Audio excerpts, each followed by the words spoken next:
बिस्मिल्लाहिर्रहमानिर्रहीम। आज क्लास में कुछ हमने आज हमारा पीरियड हुआ सीपी का। उसके अंदर हमने पोलियो के बारे में पढ़ा, तो सोचा आपके साथ भी शेयर कर दूं कुछ इन्फॉर्मेशन पोलियो के बारे में।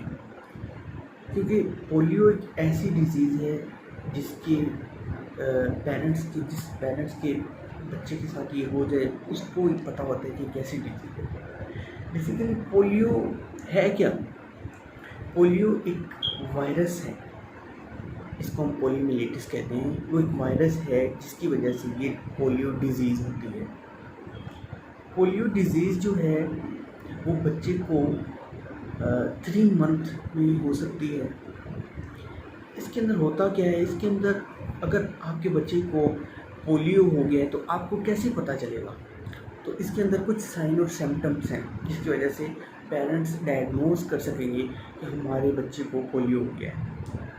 सबसे पहले जिस बच्चे को पोलियो हो जाएगा उसको वीकनेस होगी या कोई इलनेस होगी, उसके साथ उसको कोल्ड बैट होगा, मतलब नज़ला होगा विद फीवर, और साथ में बुखार होगा, लेकिन सम टाइम डायरिया भी होगा। ठीक है। अब पैरालिसिस जो होगा बच्चे को, पैरालिसिस पोलियो के बच्चे जो होते हैं उनको पैरालिसिस हो जाती है। तो पैरालिसिस होगी वो फ्लोपी टाइप की होगी। बच्चों को जो पैरालिसिस होगी वो फ्लोपी टाइप की पैरालिसिस होगी। फॉर एग्जांपल वो ज़्यादातर जो पैरालिसिस होती है बच्चों में वो लिम्ब के मसल्स में होती है। लिम्ब के मसल में जब पैरालिसिस हो जाती है तो वो कॉन्ट्रैक्चर हो जाते हैं, कॉन्ट्रैक्चर जॉइंट भी कॉन्ट्रैक्चर हो जाते हैं, जिसकी वजह से जो मसल्स होते हैं वो वीक हो जाते हैं। हिप के या लिम्ब के मसल जो होते हैं, ज़्यादातर जो पैरालाइजिंग होते हैं या जो पोलियो अफेक्ट करता है वो लिम्ब के मसल्स को करता है। अगर लिम्ब के मसल्स अफेक्टेड हो जाएं तो उनमें फुल रेंज ऑफ मोशन या फुल रेंज ऑफ मूवमेंट नहीं हो पाती, जिसकी वजह से वो बच्चा जो है वो पैरालिसिस हो जाता है। अगर उसके बाद हम बात करें पैरालिसिस के बाद कि अभी तक कौन कौन से ऐसे कंट्रीज़ हैं जिनके अंदर पोलियो अभी तक मौजूद है, पोलियो वायरस। बदकिस्मती से अभी तक ये डिज़ीज़ कुछ कंट्रीज़ के अंदर बहुत कॉमन है, लेकिन पहले बहुत ज़्यादा कॉमन थी। पहले ये था कि कुछ कंट्रीज़ ऐसे थे इस वर्ल्ड में 157 कंट्रीज़ हैं जिनके अंदर मोस्ट कॉमन कंट्रीज़ जो हैं उनके अंदर जो पोलियो है उसके अंदर अभी तक जो इंडिया, नेपाल, नाइजीरिया, अफ़गानिस्तान, इनके अंदर अभी तक ये डिज़ीज़ पोलियो की डिज़ीज़ पाई जाती है। तो पोलियो की डिज़ीज़ से बचने के लिए हमें क्या करना चाहिए?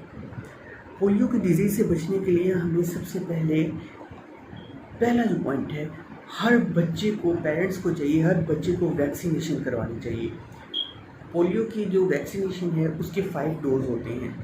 पहला डोज जो है वो 3 मंथ की एज में बच्चे को लग जाना चाहिए।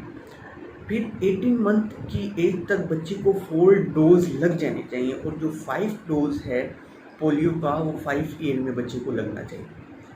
अब बात ये है कि पेरेंट्स जिन बच्चों को पोलियो हो जाता है तो उनको क्या क्या डिज़ीज़ हो सकती है। उनको सेरेब्रल पाल्सी हो सकती है, उनकी एक फॉर एग्जाम्पल लेफ़्ट आर्म और लेफ़्ट जो लेग है वो अफेक्टेड हो सकती है, या दोनों लेग जो हैं वो अफेक्टेड हो सकती हैं।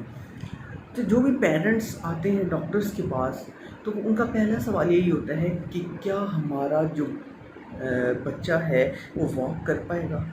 तो डॉक्टर्स की उनको सजेशन ये होती है कि वॉक से इम्पोर्टेंट अदर थिंग्स हैं, कि आप अपने बच्चे को वो मतलब उठ सके, बैठ सके, वो ड्रेसिंग कर सके अपनी, वो टॉयलेट यूज़ कर सके, ये चीज़ें इम्पोर्टेंट है। बाद में हम आते हैं, अगर आपका किसी भी बच्चे को अगर पोलियो हो जाता है तो उसके अंदर हमें अगर ये देखना है कि वो बच्चा वॉक कर सकता है या नहीं, तो 2 चीज़ें बहुत इम्पोर्टेंट हैं। उसकी जो आर्म हो, शोल्डर, ये 2 चीज़ें स्ट्रॉन्ग होनी चाहिए, और जो उसकी लेग हो वो स्ट्रेट होनी चाहिए। अगर लेग में कुछ टेंडन या मसल अफेक्टेड हैं तो वो रिहैबिलिटेशन से जो है उन पे हम काम करके मतलब वो वॉक कर सकते हैं। अगर ये 2 चीज़ें नहीं होती तो बच्चा वॉक नहीं कर पाएगा।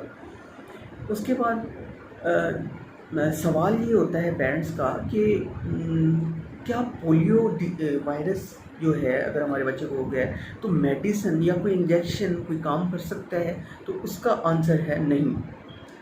ओनली ऑन सिर्फ फूड जो है वो इम्पोर्टेंट है बच्चे की हेल्थ के लिए और उसकी रिकवरी के लिए, जो ग़िज़ा है अच्छी, लेकिन उसके अंदर हमें इस बात का ख़्याल लाजमी रखना है कि बच्चे की जो डाइट है उसका ख़्याल रखना है, ओवर डाइट ना हो जाए, उसका वज़न ना बढ़ जाए। अगर उसकी जो डाइट है ओवर डाइट होगी, अगर उसका मतलब वज़न बढ़ गया तो बच्चे को मूवमेंट करने में परेशानी होगी। दूसरा जो है वो है ब्रीस्ट फीडिंग।